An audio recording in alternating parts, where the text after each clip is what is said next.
So in last lecture we have learned with the arithmetic growth and geometric growth. So as you know that the geometric growth and arithmetic growth in that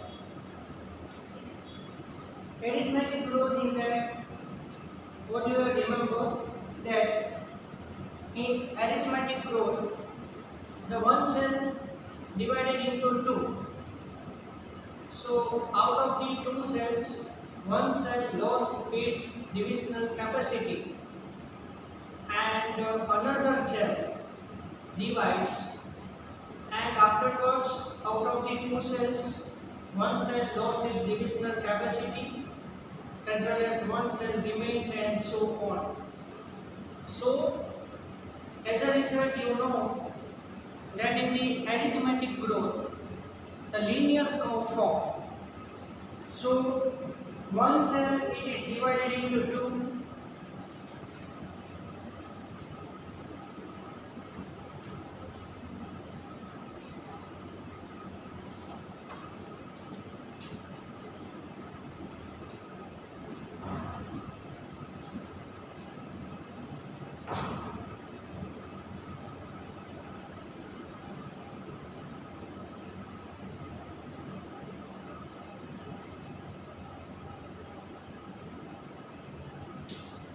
Arithmetic growth in the linear curve, and as you know, when you go the graph, the time required and the number of cells.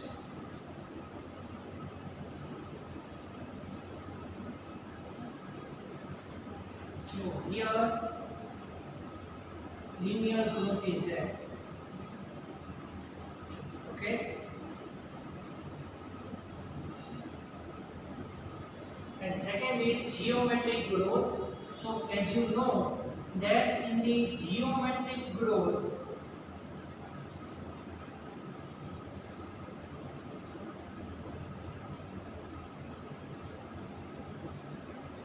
this is the revision of the last lecture. So here in the arithmetic growth, you know that the one cell into two, then one cell is added, 3, then 4, then 5, and so on, like that. But in the geometric growth, S-shaped curve, sigmoid curve there.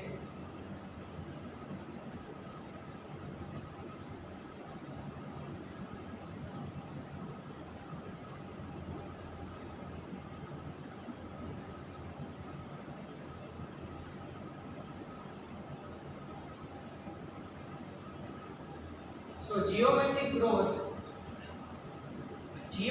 growth in that one cell divided into 2, into 4, into 8, into 16, and so on, like that. And here when you draw the graph,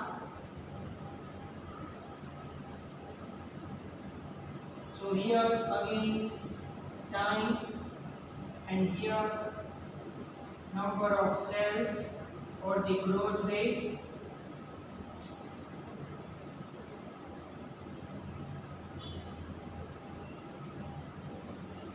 Sigmoid curve obtained.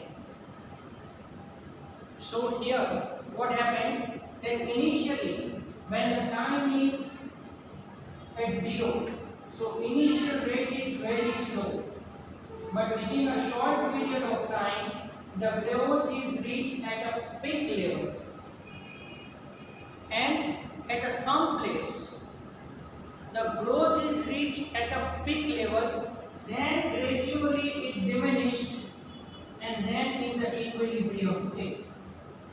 Okay, now onwards, according to the time increment, number of cells are destroyed and number of cells are newly formed there. And here so many equations are there. So here again I can draw the graph here. So different phases are there.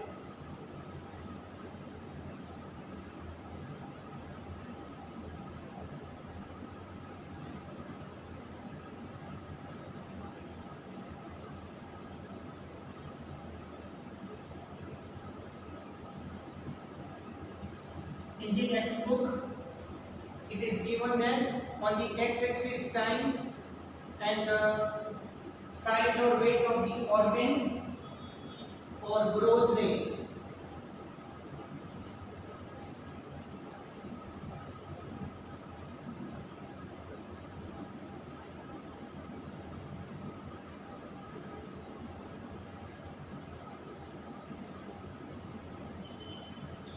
So here I want to tell you this is very important thing.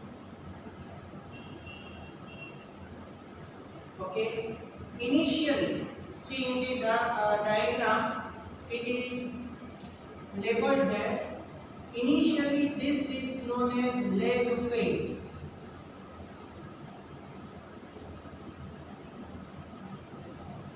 Okay, then this is known as exponential phase. See,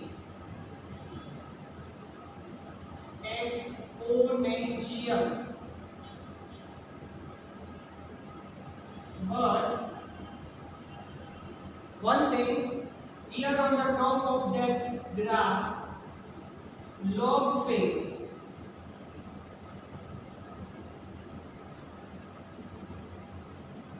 And here, stationary phase.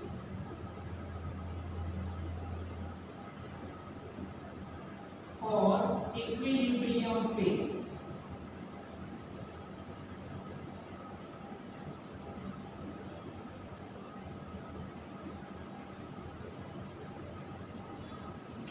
Actually, here any type of the population, this type of the growth occurs. Okay, so generally lag phase.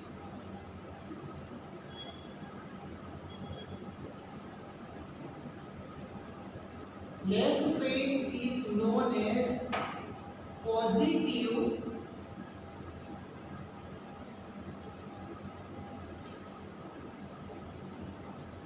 acceleration phase.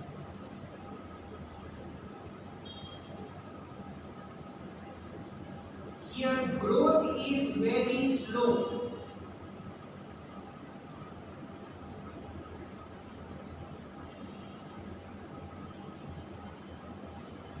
Okay, lag phase is known as positive acceleration phase, and here growth is very slow initially.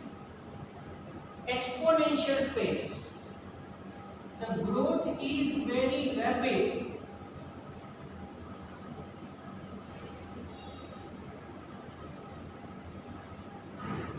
Within a short period of time. Fine. Then log phase. Log phase is known as negative acceleration phase.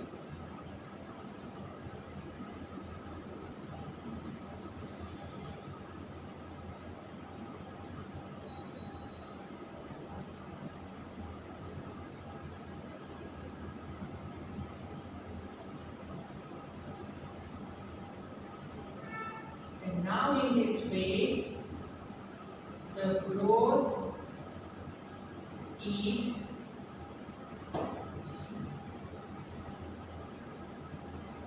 slow or decreased.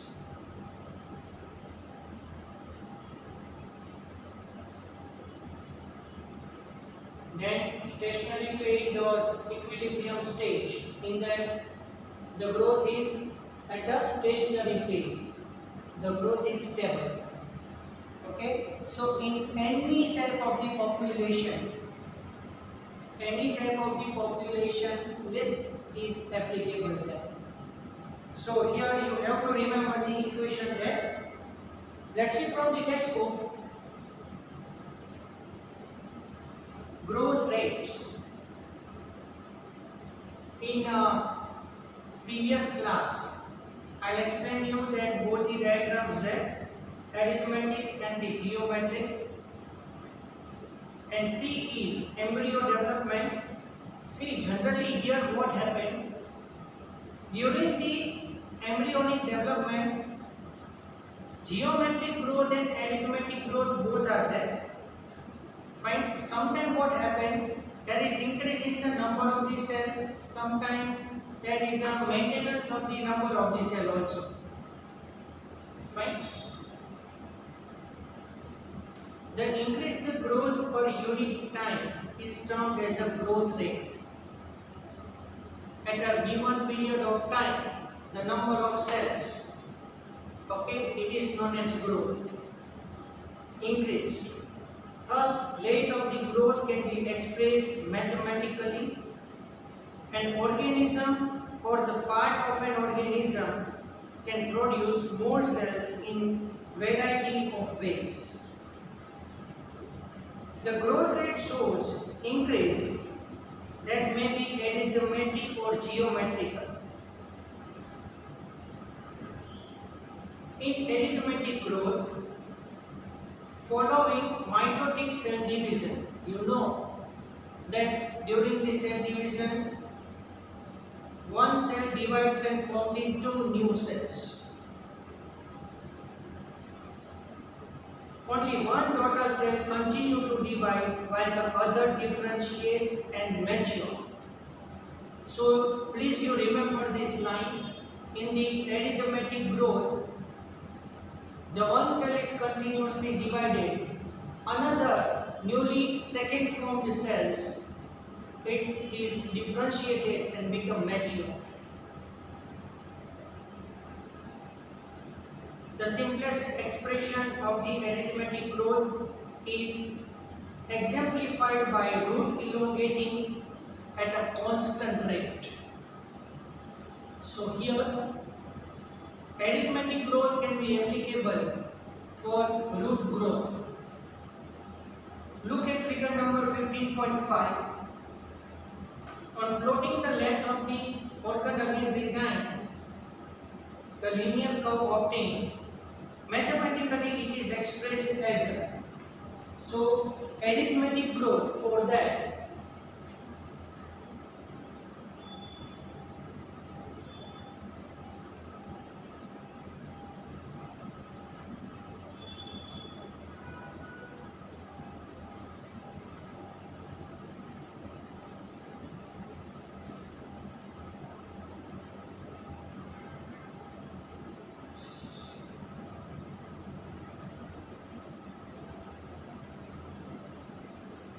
LT is equal to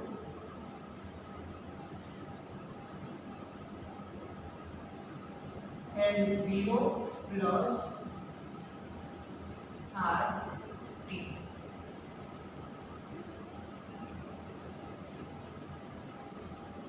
LT, length at the time t.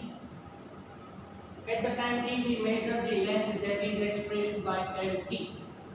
L0 means we measure the initiated length. R means growth rate or elongation per unit time. Okay, and T is a time. So generally, for only understanding purpose, see, R, growth rate, we say that birth rate minus death rate. We say that B minus D. Okay? Here, for understanding purpose, I can tell you this one. Growth rate, that is small r, is equal to B minus D. So, B is nothing but the birth rate and D is equal to death rate. So as you know that in any type of the population,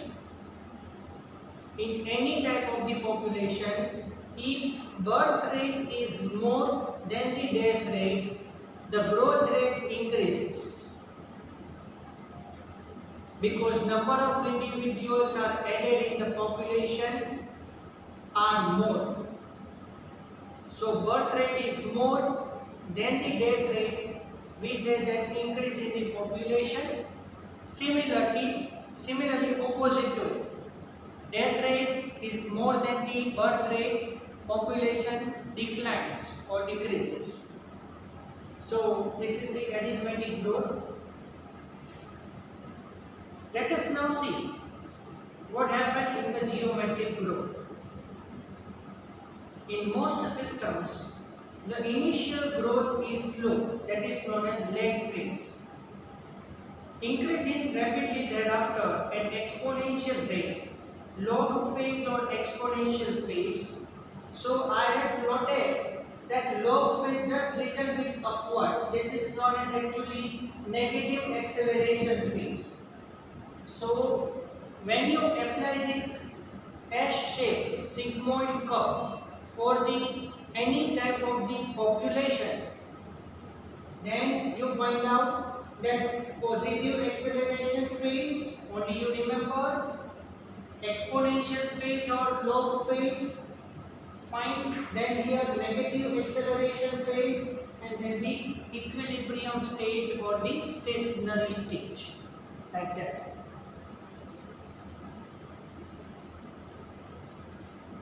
Here both the progeny cells following mitotic cell division retain the ability to divide and continue to do so. However, with limited nutrient supply, the growth slows down, leading to the stationary phase.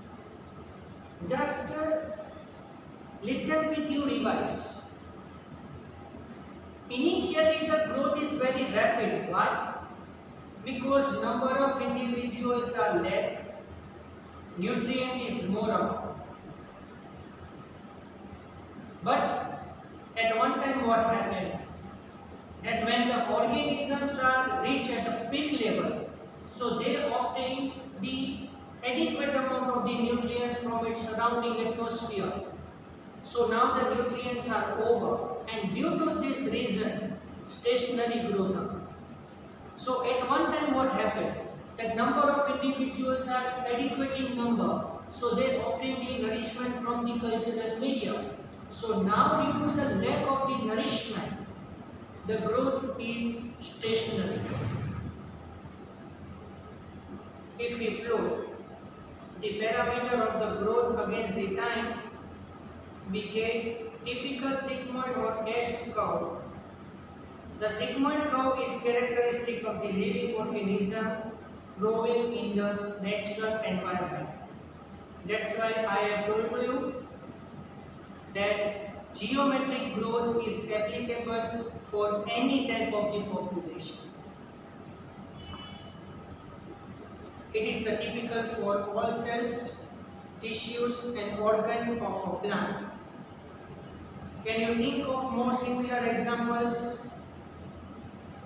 What kind of the curve can you expect a tree showing seasonal activity? Seasonal activity in that geometric growth is also there, and in some plants seasonal activity showing fine shows the arithmetic or linear growth. It depends on the adaptation of that plant in that environment. So now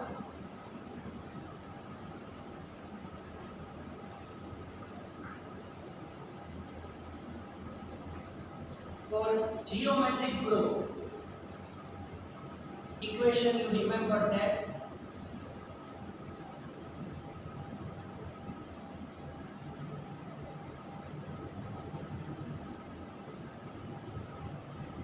fine W1 is equal to W0 e raised to RT.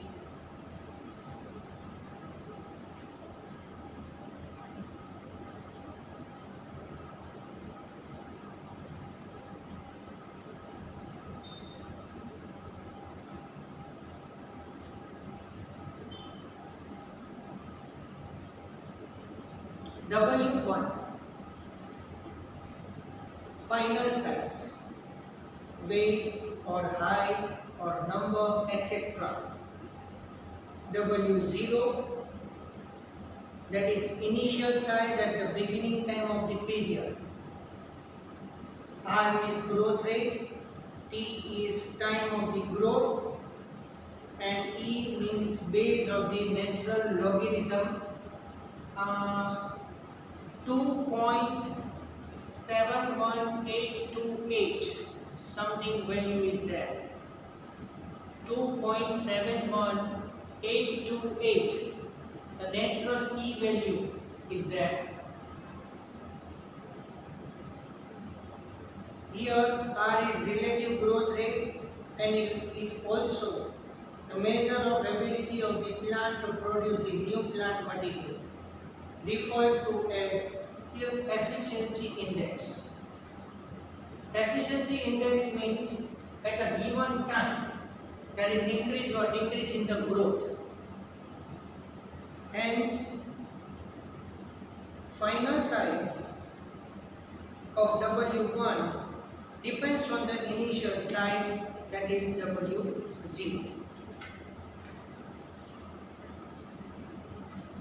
Here, now see, the two examples are given there, and here diagrammatic question will be asked in NEET exam.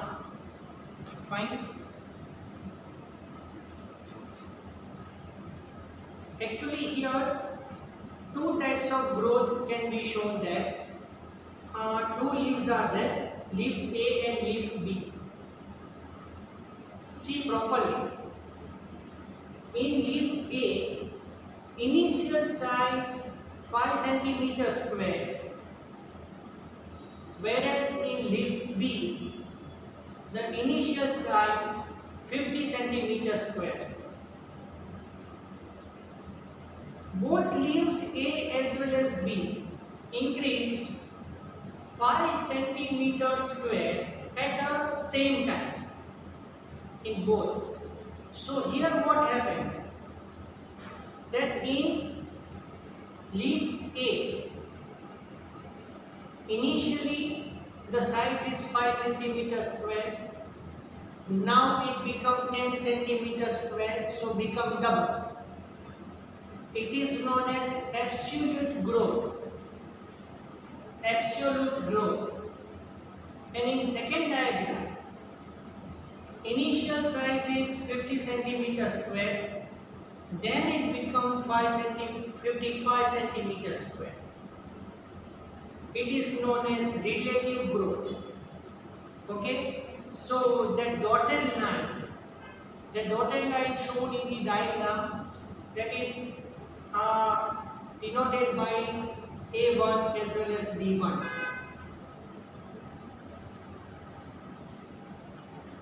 Quantitative comparison between the growth of the living system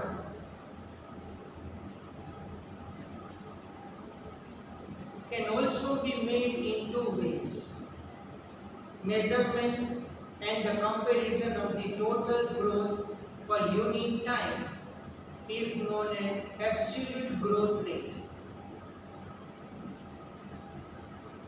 The growth of the given system per unit time expressed on a common basis. For example, per unit initial parameter is called as relative growth rate. See, when you compare the initial length and the last rate, actually it become double. Or initial length compared to that, it become double or in that manner. That is known as absolute growth. But at a given time, there is increase in the any type of the size, and which is little bit difference from the initial size. That is known as relative growth rate. In figure number 15.7, two leaves A and B are drawn that are of the different sizes, but shows absolute increase in the area in the given time to give leaves A1 and B1. However, one of them show much higher relative growth rate. So, any one of you tell me, if you know, then tell me in which leaf the relative growth rate is higher, in A or B, and give me the reason why.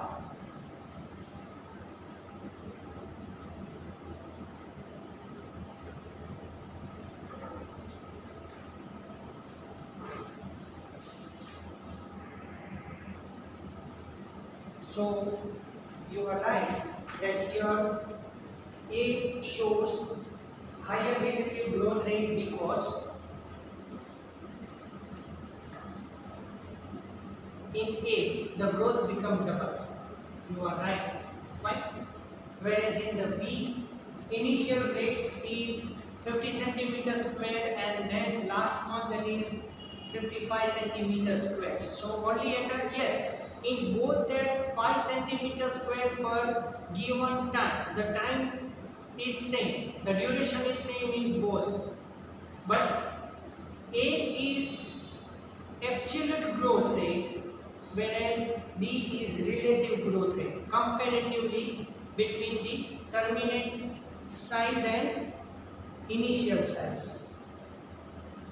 Okay, now conditions for growth. Why do you not try to write down what you think are necessary conditions for the growth? In the previous classes, I have explained that the growth is controlled or condition of the growth is affected by so many things, and we have classified them into two phases, intrinsic and extrinsic, like that. The list may help. When you make a list, then which conditions required for growth? Then first is water. As you know that water is very essential for the growth. As you know that initially the seed imbibes water, and after imbibition the embryo is activated, the metabolic process started and sprouting occurs. We say that seed germination. So water is essential, oxygen for respiration. Fine. Here when the plant is undergoes, plant or any type of the animal undergoes the growth phase, any type of the growth phase, the aerobic phase, aerobic respiration, so respiratory rate is at a maximum level, peak level. Nutrients, organic as well as inorganic nutrients, we say that minerals. Food is also essential for them. Food, organic matters, inorganic matters, minerals in ionic form, vitamins, enzymes, all are essential there as very essential elements for the growth. Plant cells grow in size by cell enlargement, which in turn requires water. As you know, the water is very essential, and without water there is no life. To maintain the three-dimensional structure of any particular molecule or any type of the metabolic process, it requires water. As you know that digestion, respiration, all these are the breaking down, the catabolic processes. Fine. So here the bones are broken down. As you know that in the carbohydrate glycosidic bonds, lipid, ester bond, protein, peptide bond, nucleic acid, and glycosidic bond, phosphoester bond as well as phosphodiester bond. All the bonds are broken down by addition of the water molecule inside the molecule. Then and then it is broken down and then the organism obtain the energy from it. Fine. Turgidity of the cell helps in extension growth. Turgidity, it means the water entered inside the cell, known as turgidity.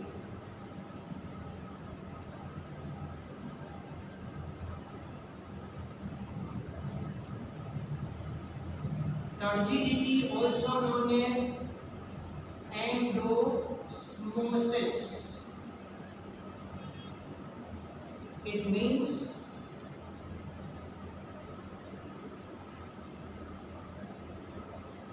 entry of water inside the cell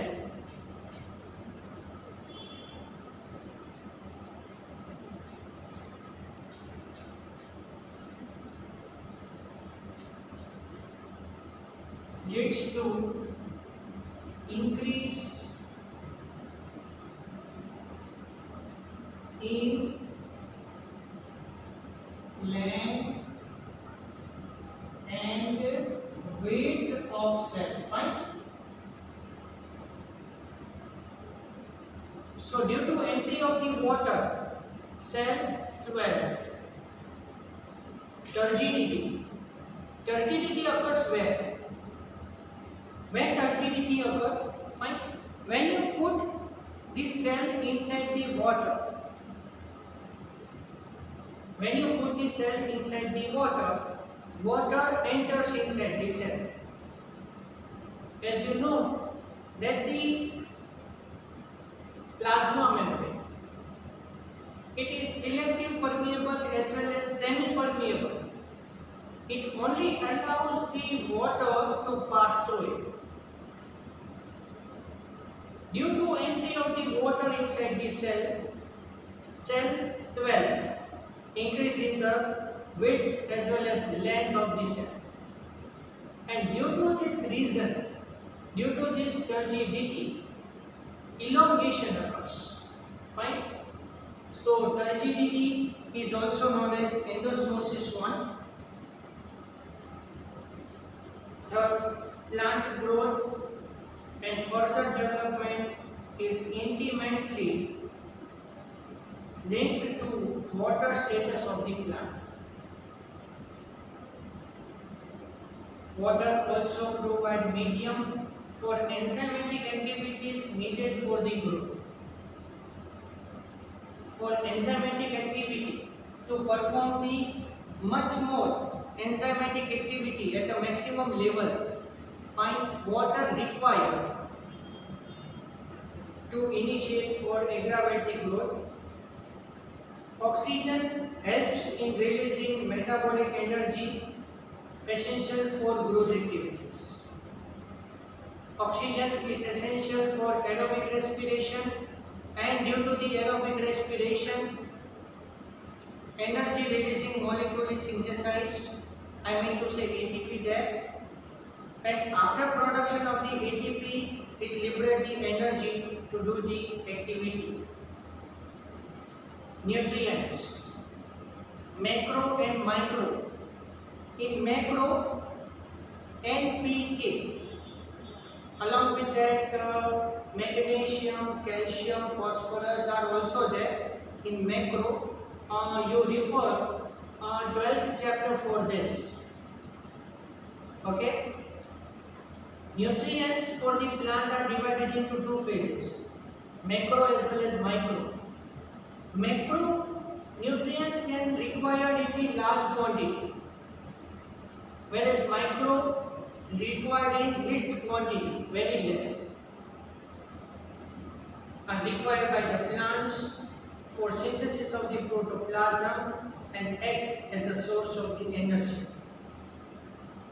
In addition, every plant organism has an optimum temperature range best suited for its growth. As I told to you earlier that 37 degrees Celsius temperature is optimum for all the enzymes, and it is optimum for human body also.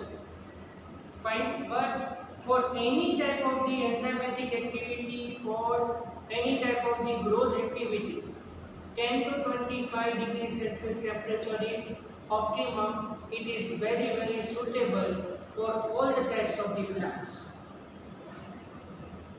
Any deviation from this range would be detrimental to its survival. So might be the temperature will be altered.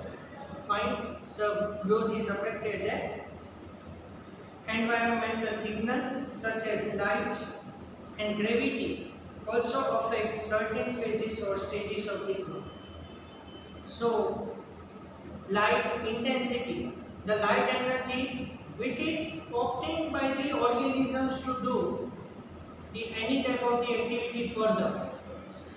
So light energy as well as gravitational force, okay, this also helps in the growth of the plant. So this is about the conditions for the growth. So here I can stop now. Remaining thing we will discuss in the next lecture.